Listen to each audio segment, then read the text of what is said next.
Pastor David, my Judy, and dear friends at River of Life. We are delighted to have this opportunity to introduce our ministries in Malawi and Zambia to you.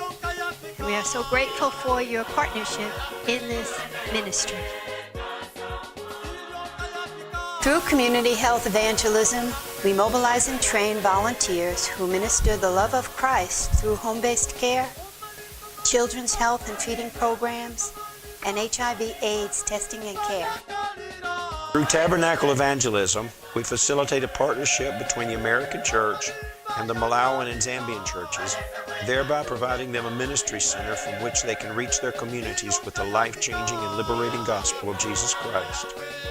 Our national team is trained to fabricate these structures, which consist of a steel frame and a roof.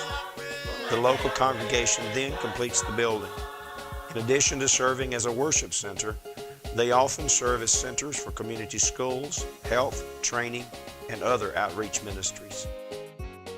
The Arms of God Farm raises and sells various crops to sustain compassionate ministries, including camps for orphans and vulnerable children, and a developing Teen Challenge ministry to street kids.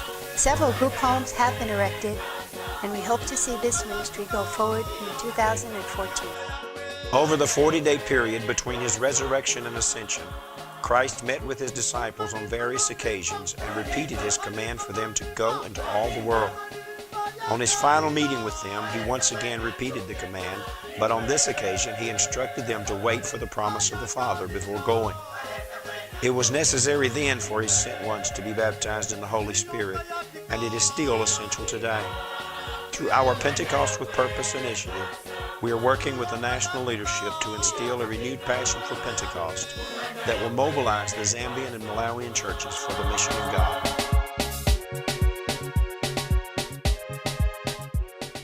Softly and tenderly, Nothing better demonstrates the depth of love as does the redemptive act of Christ. What peace we have in knowing that through this act we have been made right with God. In the midst of unimaginable suffering, the African people cry out for this peace. Having heard their cry, God has called us all to be His agent for healing. May we continue to find His grace to pray, give, and go as He leads. Thank you for all you have done and continue to do for the gospel.